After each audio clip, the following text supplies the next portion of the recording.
So this is what I get for criticizing a demo, huh? To those unaware, last year I did a demo impressions about a then upcoming title known as Balan Wonderworld, a 3D platformer by Yuji Naka and many former employees of Sonic Team. I didn't like the demo, and I became very worried about what would happen to the game when it would eventually come out. A lot of people felt the same way, to the point where they would tell Square Enix and the devs to delay the game. And since I believe the game deserved better, I certainly don't blame them. But alas, they didn't do that, and the game eventually released onto store shelves to a fanfare of negative reviews and extremely low sales. So, here I am, with my choice to review the game as a continuation of that video. And yeah, I did not like Balan Wonderworld. I'm really sad I came to this conclusion, because before the demo happened, I was looking forward to this. A 3D platformer that would serve as a return to form for a lot of Sonic Team devs, and would harken back to a lot of old franchises from them? That sounds promising. As someone who has loved Sonic for a very long time, and would like to try out a lot of their other franchises, I admit I even have Nights into Dreams in my Steam backlog, longing to be played, and as someone who is happy to see people like Yuji Naka and now Toshima back together for a brand new project, Balan Wonderworld looked to be a continuation of what those devs set out to do, and contribute to the gradual increase of 3D platformers we've been seeing over time, at least from the AAA company side of things. But the demo left me wholly unimpressed and turned me away, and seeing what transpired at launch made things even worse. Now, because I initially had some interest, I wanted to give this game a shot, but throughout my entire playthrough, while I will admit I didn't complete the game for reasons I'll get into in the review, the game barely grabbed me. So, let's get into why that is. The things I decide to do sometimes.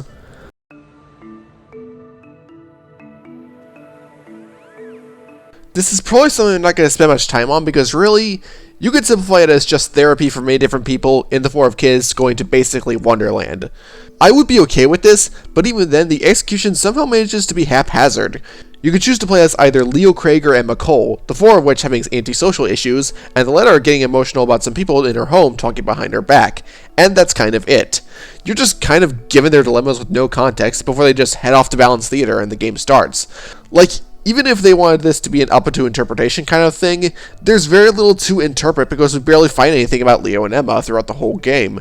As for the people you meet and help out by beating various bosses, there are slick few dilemmas that they have that are told decently well through visuals, like the farmer in the first chapter fell into a state of despair after a tornado destroyed his crops, which I totally get. The girl in Chapter 3 feels constantly ostracized and shut out because she likes bugs, which is also pretty good. And this guy in Chapter 3 is just too scared to confess his love to a girl he likes, which I get too. But then there are some that I just find confusing. Like the girl in Chapter 6 believes she let a cat to its death and just ran away without actually confirming her fears, only to find out that the cat's fine. Basically you could sum it up like this. Were you killed? Sadly, yes. But I lived. Then there's this guy in Chapter 7 who suffers his first defeat in chess and throws a tantrum, but his conclusion is becoming a teacher? What? And this firefighter becomes scared of doing his job because a kid is calling for help from a burning building. Buddy, did you not receive training for these kinds of scenarios?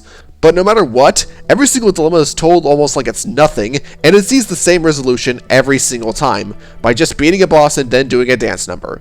So, what am I supposed to get out of them? And that's not going into the fact that Balan's helping guide this adventure, and there's this dark equivalent named Lance, whose name I only got from the credits because he's given no actual introduction in-game. But even they are not given the amount of screen time they need to make things interesting. Balan's is more of a background character in his own game, and Lance is only relegated to summoning a select number of mid-stage bosses, some of the Balan bouts, and the final boss. I'm okay with the plot being by the numbers if it's cohesive at least, but I legit don't know what I'm supposed to get out of this because it's not cohesive and it's not interesting to follow. And what's really weird is that flavor text as to why some of these characters are the way they are is in a $10 digital novel that can be purchased separately. It's only here where you'll find out that Leo's antisocial because he had a giant argument with a friend, that Emma believes that people are only nice to her because of her status and not because of who she truly is, and more about Lance and Balan's connection to Wonderworld itself. Look, I'm all for supplementary material for world expansion, but only if it works as an addition, not a replacement. A lot of my problems would be fixed if we were just given a chance to understand what these characters are going through, like flashbacks, or locations that can give some flavor text in a way that flows naturally. But instead, the narrative feels like it's just being brushed off, and these moments without context leave very little impact, which isn't helped by each chapter has identical structures. Honestly, the dance numbers left more of an impact, because they're just so bizarre, even for this game.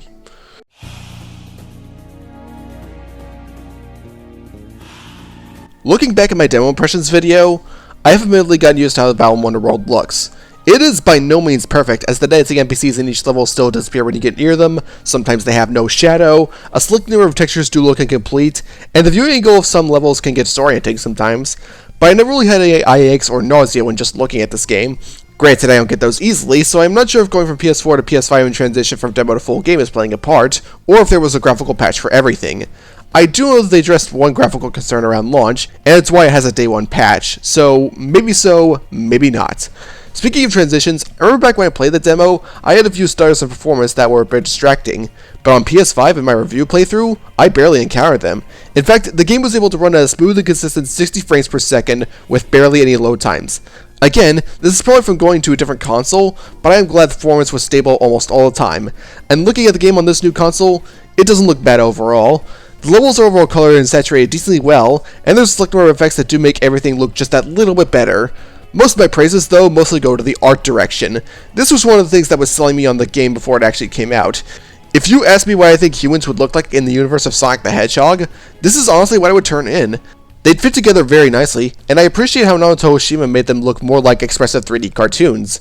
Balan himself also exudes so much personality just from the way he looks. This is the attitude I love seeing from projects with these people, because you truly don't get designs like this anywhere else. Lance and the citizens of Wonderworld also fit in the world quite nicely, based on looks. The character design for the bosses are just brimming with creativity, and even though the Tims are just there to be the Chow or the Nighttopians of the game, even I go aww at the sight of them.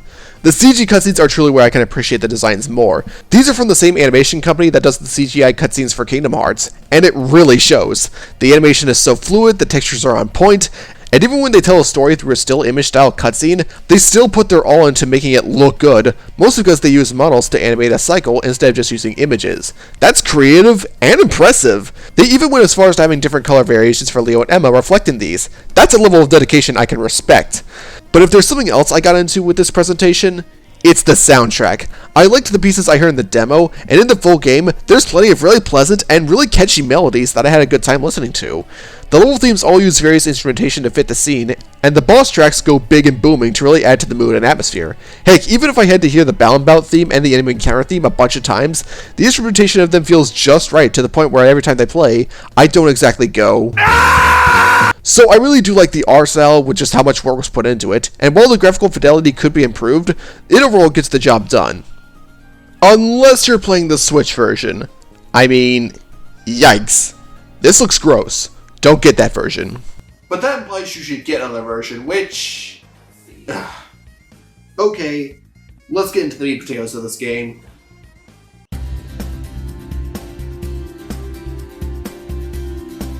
While 3D platformers have been coming back into the minds of mainstream companies, they're still not all too common when it comes to them. This was another reason I got excited for Balan. That, and I have immensely strong love for 3D platformers in particular. And the way Balan decides to handle the genre is by mixing together some tropes from more explorative ones like most 3D Mario games and Banjo-Kazooie, with a few tropes from a lot more linear ones like a lot of 3D Sonic games and Crash Bandicoot. Each level does have a start goal and an end goal that you need to guide Tims over to complete, but the amount of how much they give you room for exploration varies, and they have collectibles ranging from these raindrops which you can feed to Tims in the main hub world, and balance statues which act as this game's equivalent to Power Stars, the latter of which you need to unlock more levels. Fundamentally, that's typical 3D platformer design, and I'd be all for it, but how it decides to create its gameplay and what is structured around it is where everything falls apart. Leo and Emma by default can just run and jump. That's it. And it's not one of those games that uses those two moves and expands on them, because Leo and Emma are just borderline useless in their base form. They barely interact with level set pieces like this, they cannot take out enemies, they just can't do anything. And it's not helped by the fact that 6 buttons on the controller do the exact same thing. In the case of base Leo and Emma, that means they have 6 jump buttons. As soon as it hits you, the millisecond you enter the hub world, it automatically sets a bad tone for the rest of the game. And this is where the biggest point of the game comes into play. Costumes. Throughout levels, you can find various costumes that allow you to actually fight and give you a different ability on those 6 buttons, which range from adding properties to your jump, to adding an extension to that jump, to firing a projectile, to being a key to something. Fundamentally, really exciting. Execution-wise, not so much. Because of the one-button control scheme, I found so few of the costumes to be that exciting, and as previously stated, they feel much more like gimmicks than moveset expansions. And one of the most dumbfounding things about this system is that costumes that match shooting projectiles to this control scheme can only shoot these projectiles and nothing else. Not even a jump. There are costumes that don't allow you to jump in a platformer. Why? Like, even if some of these projectile costumes can be kind of fun to use, like this one near the end of the game that makes you immune to fire attacks and lava, taking an essential component of a platform away is just ridiculous, especially when there's projectile costumes that fire on their own and allow you to jump perfectly fine. But there's also more cracks that completely seeped through. Like, to access a costume, you'll need a key, which is almost always located less than a foot away from where it is. So the only reason this step exists is so they can have an excuse to make a costume that unlocks these capsules for you. I laughed when I got this one, but not for the reasons they want. And then there's this one that only serves to unlock mechanisms. I should also correct myself on something I said back in my demo impressions. I don't inherently dislike it when a platformer gets you to backtrack in order to get collectibles to progress. I only dislike it when it's there just to pad out the game, rather than to give the feeling of actually getting stronger over time. And that's something I feel this game is guilty of. Mostly because you can explore almost all these levels perfectly fine with the costumes given to you, and anything beyond that is just a wall that needs to be passed in order to get something. Not new sections resulting in playing the level in a different way. If that wasn't obvious that they were artificially bloating the costume amount, then the fact that some costumes are just better versions of others or are literal duplicates surely will. Like, come on, you're not even trying to hide that. I found the better version fault to be most apparent with the jump extension one. In Chapter 4, there's a sheep costume that lets you glide and ride wind drafts, which is not all too shabby, all things considered. But then you get to Chapter 7 and it immediately gets outclassed by the floating flower, which does the same thing, just faster. And then there's how other jump extensions go. There's some of these costumes early on that while they work, they operate slowly and unremarkably to be much of use, aside from maybe the jumping jack.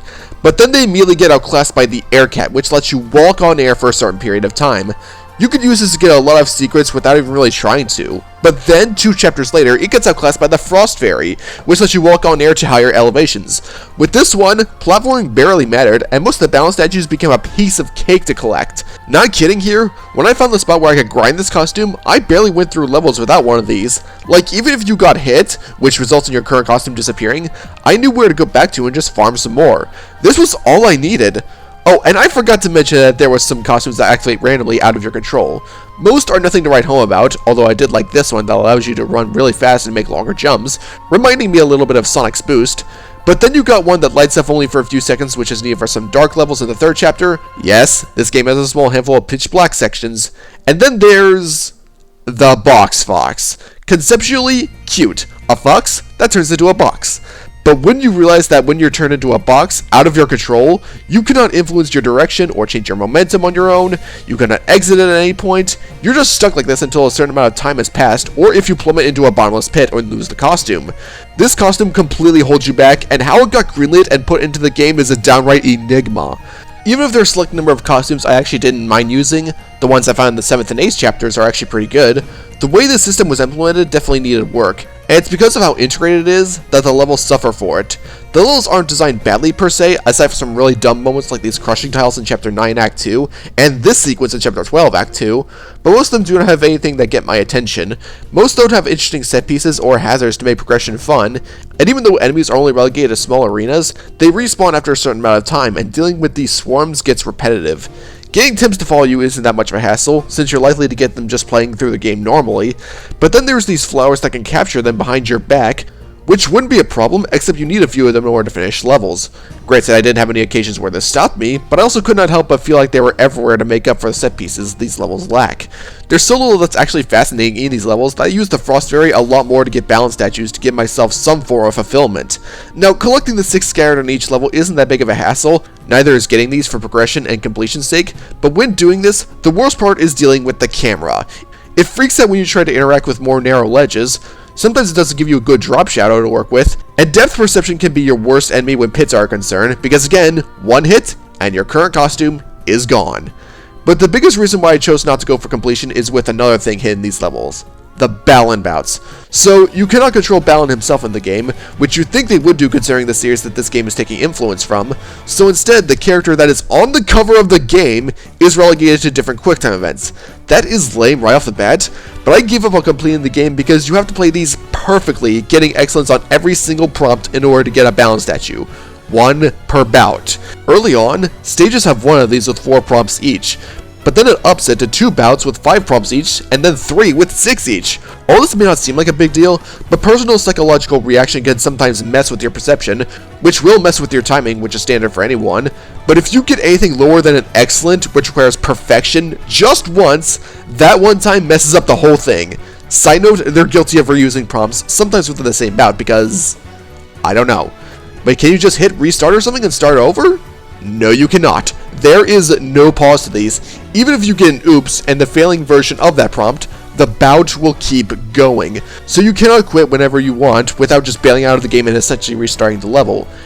And after you finish the whole thing, the interest of the bout is gone, unless you go to the end of the level and then go back to the beginning from square one. Even if you can exit these levels whenever you want, if you've already beaten them, even going to the other acts within that chapter if you so feel like it, which I will admit cuts back on trophy backtracking, this does not reset the bout entrance. You have to run from the beginning to end to just get another attempt. I tried to do as many as I could throughout most of my playthrough, and when they started going nuts with them later on, I got totally drained from them and threw in the towel. I got statues from a decent fraction of ones I attempted, but not every single one. Side note, while I appreciate the fat trimming when it comes to balance statues, because of the occasional usage of impossibility to backtrack in some stages, there might be some instances where you need to reset your progress because you cannot teleport through checkpoints. Once you get registered on that one, that's where you'll spawn when you die or exit or re-enter the level. Another reason why I don't find collecting anything other than the statues and a select number of costumes any kind of relieving is because the raindrops barely have any worth. You can only feed them to Tims in the hub world, which barely does anything useful. Which is a problem when picking up Tims and throwing them into the abyss is the only sort of interaction you have with them. There is no pet simulator with them, there is no reward for feeding them excessive amounts of raindrops, even if one decides to eat one clearly 5 times its own size, and you don't get any sort of minigames with them. Though now that I say that, I wonder what Tim boxing would be like. You just let them essentially build the hub world for you. All they do is jump on trampolines, go in this wheel, and go on this obstacle course, and the hub just builds itself. Am I supposed to find this impressive? Because I didn't do anything aside from maybe teach one how to fly. There's really nothing to do in this hub world, and there's nothing really to do in these levels aside from collecting trophies, sometimes in ways I don't know if the game intended or not. I will say, I do like the idea of how they went about the statue collecting in terms of bosses. I mean, the bosses themselves are just boring, anticlimactic, and end super early, but I will give credit that you can get multiple balance statues by damaging the boss in different ways. And I don't mean using different costumes and just beelining into them. I mean using costumes to manipulate the environment or the attacks themselves. Granted, I do think they could have prepared the player for the reflection of certain attacks better, as you barely do that outside of bosses, aside from this mini-boss in the first chapter. But I do like how they took bosses that didn't have much going for them aside from settings and designs, and tried to give them more nuance if you're a completionist. But it didn't do a whole lot in giving me the motivation to actually try going for everything, nor to give me the motivation to go for all the rainbow drops to get the Balan costume, which practically guarantees all non-bout trophies. Not to mention this technically means that playing as the character on the cover is a completion reward. Nor did I want to do the secret third act of each level, which gives you 72 more trophies. If you're wondering how many you got before I got to the final boss, I got 145. You only need 110 to fulfill that quota, which I got before Chapter 10, but if you do that, the game decides to say that you can't access the final boss until you beat every level. I'd be fine with this, but considering it was letting me go willy-nilly with what trophies I wanted to fill up that bar, this essentially means that it did not commit to the pace it was trying to go for early on. You had one job. I may have had a bit of fun with select number of costumes, and Chapter 7 and 8 because of them, but I was exhausted trying to collect as much as I can, and trying to beat the levels normally, and I wanted to put the game down in several instances, and I never want to feel that way while playing a platformer.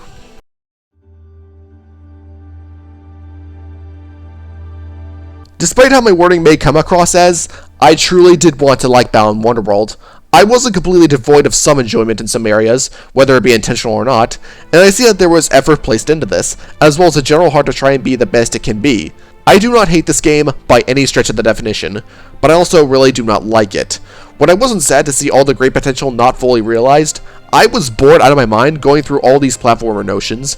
There were things I didn't even touch upon, like the co-op clearly being an afterthought, judging from what I've seen of other people's footage, but no matter what, I doubt that the post-game levels, or any 100% completion rewards, if there are any beyond the Balan statue, will actually change my view on the game. I'm very sorry to all of you, but I cannot in good faith recommend Balan Wonderworld. Each platform this game is on has 3D platformers that are light years better and will satisfy that itch more than this. The world barely has any wonder to behold, and I recommend you spend your money on something else. It is a shame that I came to this conclusion, because this was Yuji Naka's one chance to make a 3D platformer for Square Enix. And to see it not sell all that well and see how it turned out, I feel bad for him and everyone else involved. But regardless, I am still thankful for his contribution to video gaming as a whole, and I do wish him the best, wherever he decides to go. I'm Lightning Ripper, thank you for watching.